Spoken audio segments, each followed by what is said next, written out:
Good morning, students. Welcome to the statistics class. I hope you're all doing good. Again, it's a new week for us and new problems and the new lessons we need to learn. In the previous video, I have explained to you about quantity index number formulae. How to write quantity index number formulae. Is that right? Yeah. I have told you that you need to write first price index numbers formulae and then convert them into quantity index numbers. I also gave you the instructions not to by heart quantity index number formulae.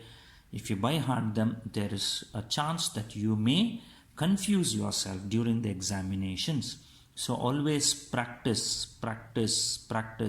I'm repeating, practice, price index numbers only, price index numbers only, practice, price index numbers only.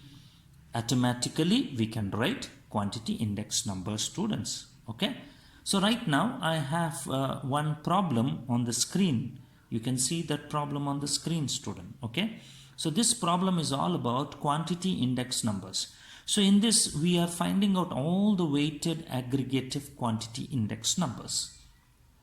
Okay, all the weighted aggregative quantity index numbers, which includes Laspeyres, Pasch's, Marshall-Edgeworth's, Dobbish-Pauley's, and Fisher's quantity index numbers.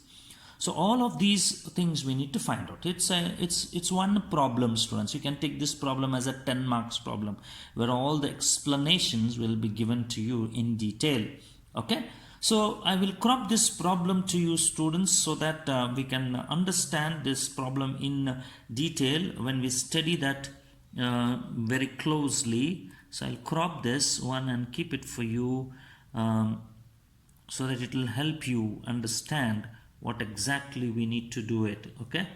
So this is what is the problem that we have, students. Is that clear? What is the problem that we have? You can see, yes. Compute Laspeyres, Pasch's, Marshall-Edgeworth, Dobbish-Pauley and Fisher's quantity index number. Very clearly they mention quantity index numbers, right, from the following data.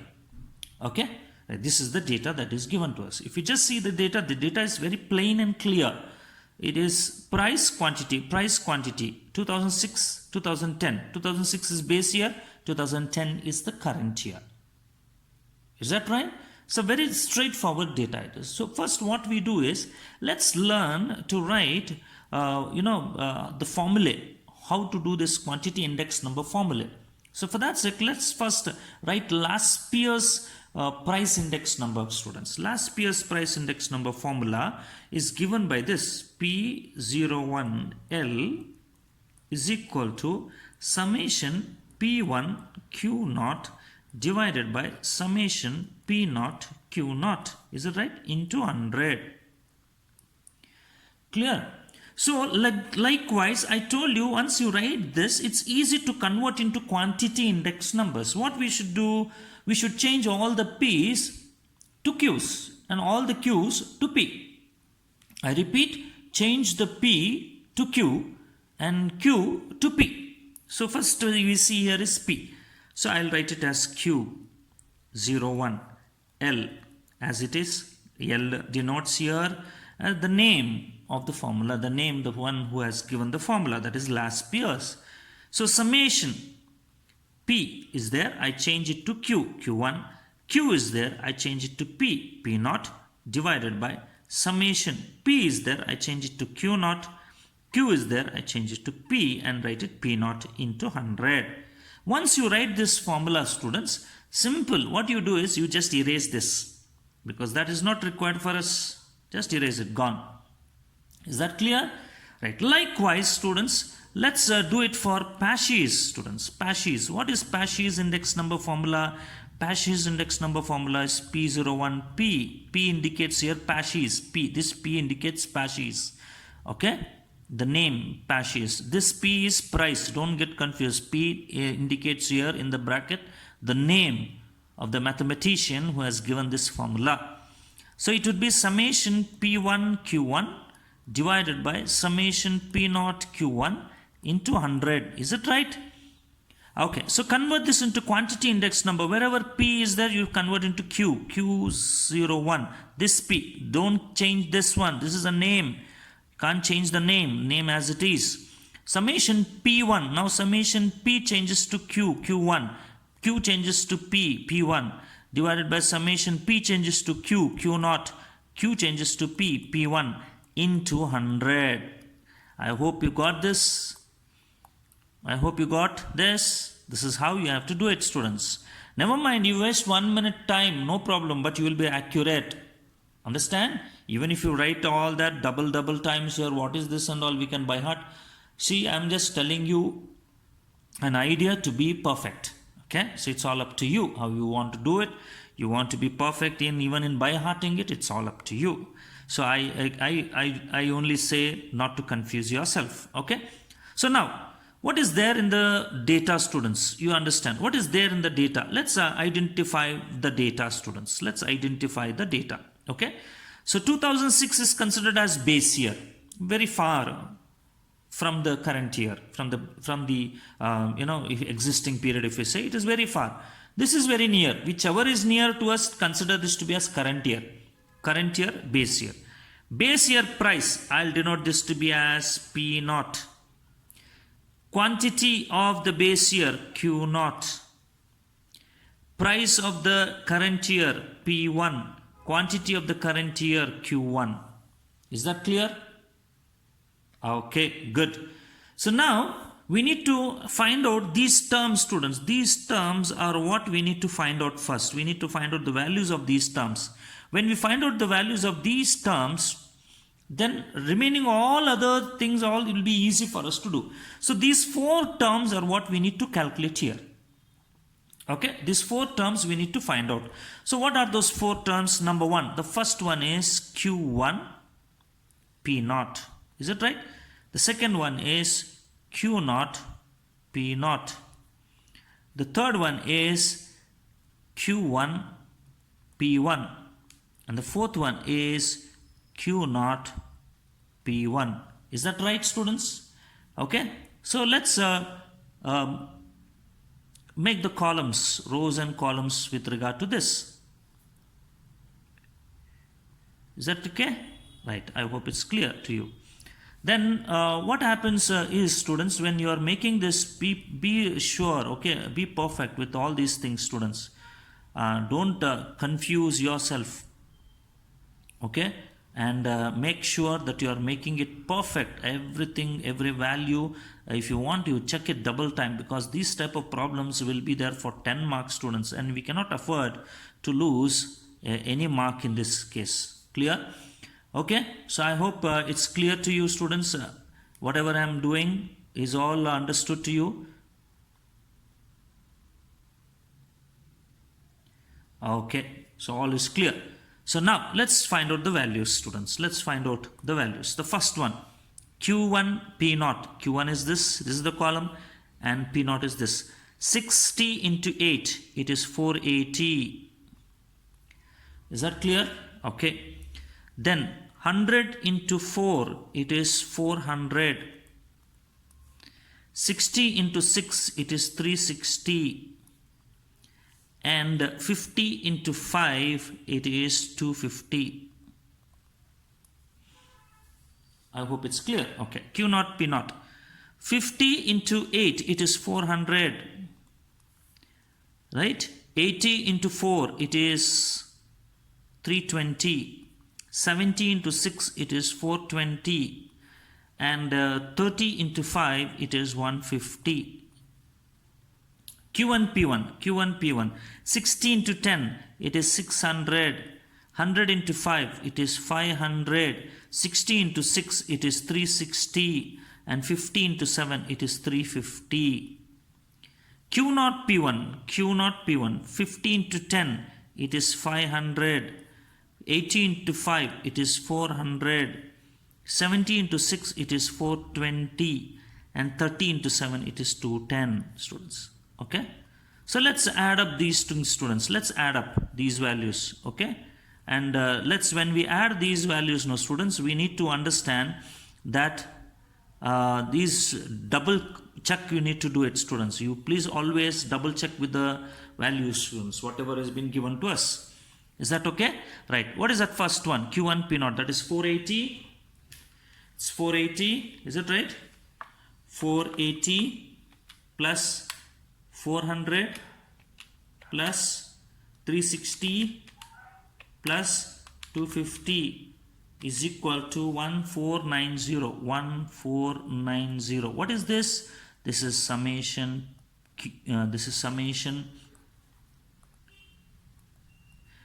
Summation Q1 P0.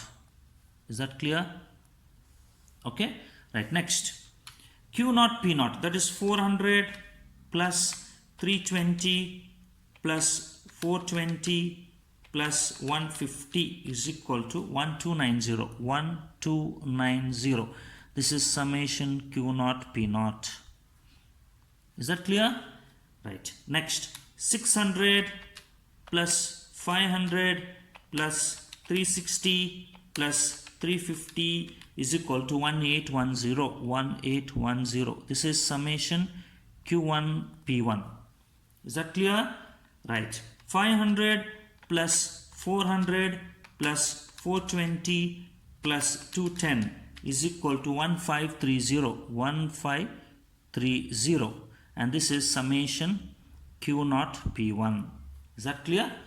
Right. Now we can substitute them, students. We can substitute these values here. What are those values? Summation Q1 P0. Q1 P0. I will take Q1 P0. What is Q1 P0? It is 1490 divided by 1290 into 100. What is the answer? 1490 divided by 1290 into 100. You get 115.50. 115.50%. Okay. The same thing here. Q1 P1. Q1 P1 is 1810 divided by 1530. 1530 into 100. Into 100. So you get it as 1810 divided by 1530 into 100. You get 118.30. This is what is Paaschi's quantity index number. This is Laspeyres quantity index number, students. Okay. Remember this. Okay. Understand? I hope you have followed this. So two of them are done. This is done. Paaschi's is done for us. Clear? Okay. Right. Now what I'll do is I'll keep these values here only, students. I'll keep these values. I'll write these values as Q01L is 115.5 and Q01P is 118.3. Is that right? And I'll erase them so that it will be easy for us to do all other calculations. So all other calculations like Marshall-Edgeworth index number, Dobbish-Parley index number, okay, then Fisher's index number. To do it, it will be very easy for us. In the same video, you can see this. I'll continue the calculations here. I erased these values and now I can start with. So now we'll start with the Marshall-Edgeworth index number. Marshall-Edgeworth index number, right?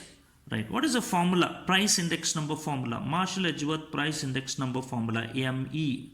How do you write this? This is summation P1 Q0 plus summation P1 Q1. This is all in the bracket. Is it right? Divided by summation P0 Q0 plus summation P0 Q1. Is it right? Into 100. But when we are converting that, how to do it? It would be Q01ME. I hope you're following it. So wherever P is there, what you should do? Q1 P0. It's very simple, students. All these, this one and this one, this 2 will be in the numerator and these 2 will be in the denominator. The same thing it would be summation Q1 P1. Is it right? This is 1 in the numerator. And this would be summation Q0 P0 plus summation Q naught P1. This is in the denominator into 100. So like this, what is the value? Q1 P naught. Q1 P naught, it is 1490 plus Q1 P1, it is 1810 divided by 1290 plus 1530 into 10 into 100. Okay, so this would be something like this. 1490 plus 1810 is equal to, it is 3300, the numerator is, and the denominator is 1290 plus 1530 is equal to 2820 into 100. So it would be 3300 divided by 2820 is equal to how much? 117.02%. This is Marshall-Edgeworth index number, students. Is that clear? Marshall-Edgeworth index number. Clear? Okay.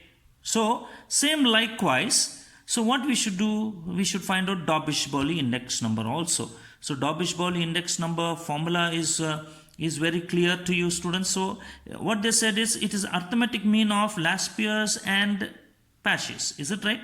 So once we have done this, it will be easy for us to do this Dobbish-Bowley index number. Very quickly we can take the help of last pairs values and Pasch's values, okay, and then calculate both Dobbish-Bowley also we can do it, as well as Fisher's index numbers also, Fisher's quantity index number also we can do it. Okay, so let me show it to you how to do it. It's Dobbish-Bowley. I'll directly say Dobbish-Bowley Q01 dB. It is the arithmetic mean of last pairs and Pasch's. That is Q01L plus Q01P divided by 2. That is 115.5 plus 118.3 divided by 2. 115.5 plus 118.3 divided by 2, you get as 116.9%. This is Dobbish-Bowley index number. Okay, so likewise Fisher's quantity index number, they said it is the geometric mean of its students. It is the geometric mean of that, they said. You understand? Geometric mean of what? Geometric mean of last pairs quantity index number and Pasch's quantity index number. So that is root of 115.5 into 118.3. So it is 115.5 into 118.3 is equal to, we get the whole product as root of 13663.65, students. Take the root of that and it would be something like 116.89%. This is Fisher's quantity index numbers. I hope you have understood this, students. If you have not understood, go back, rewind this video, start from the beginning. You'll get to know once this, and even if you can't understand or did not understand that, please give me a call or text me. I will explain to you once again. Okay, thank you, students. Thank you. We'll see you in the next video.